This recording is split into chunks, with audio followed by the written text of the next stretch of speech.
One of the great parts of this business is you really never do anything twice. Everything is a new challenge. There are times if you're just doing campfires, of course, they're all the same. But on this end of the visual effects world, you never really do anything twice. So everything you do is a new challenge.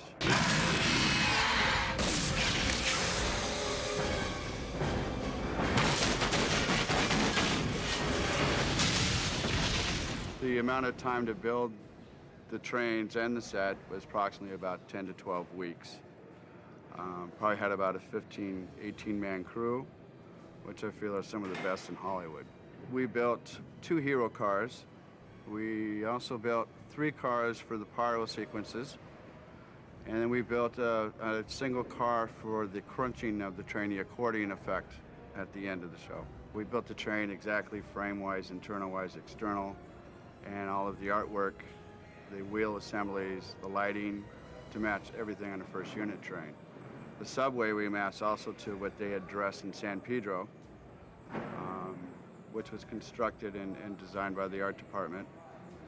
We built that from scratch also to match perfectly. It's a really contained environment, what is really tricky to work in. It's over 120 feet long and it's so narrow that basically only one person can comfortably work in it.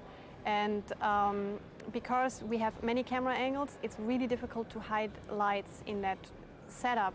And we first of all have to match lighting from first unit, and then we have to figure out how to hide them. And what we did is we drilled tons of holes in the ceiling and we're hiding it within the set, what required a really close teamwork between the model crew and the camera crew and the lighting crew, because everything had to be hidden within like model pieces and so on. Some of the biggest challenges are first working in a miniature scale of 1/8 scale and being able to match the lighting that was that Peter Hyams developed in his subway.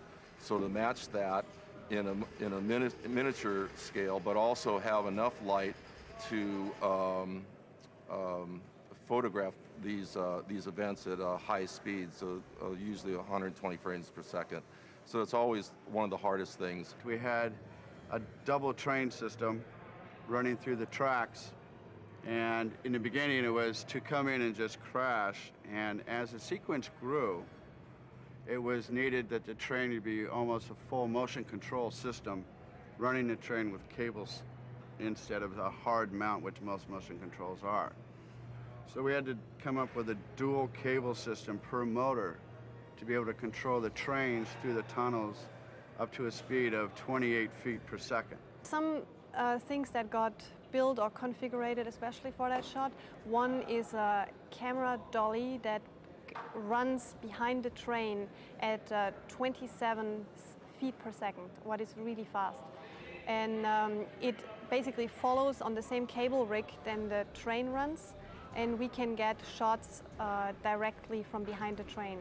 And as well for the pyro shots, there were several crash housings that have to be configured to fit within the tunnel, because there is, for example, one shot where the burning train hits into the camera, and that has to be safetied as well, of course. So that were like 2 rigs within the tunnel. Then there was an additional rig that runs parallel to the train outside the tunnel.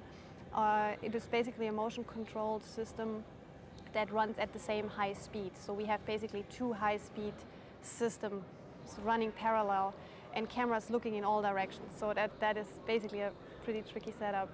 Then developing the timing of all these different events, of the jumping on the ramps and the different pyro hits and the amount of debris. So it gets pretty complicated. We went on to design the pyrotechnics on this to start off with explosions that didn't occur with a gigantic amount of sparks and whiteout problems, and worked with the lighting department on this to make sure that didn't occur.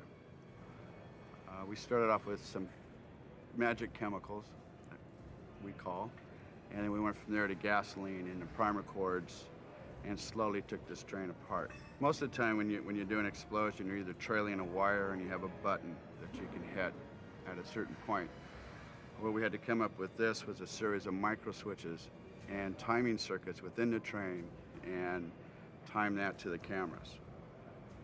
So everything is in line with the camera as the explosions are going off. So when we're setting the shot up, at that point we can tell the camera exactly where each event's going to happen. And cameras can pan and tilt to those timings.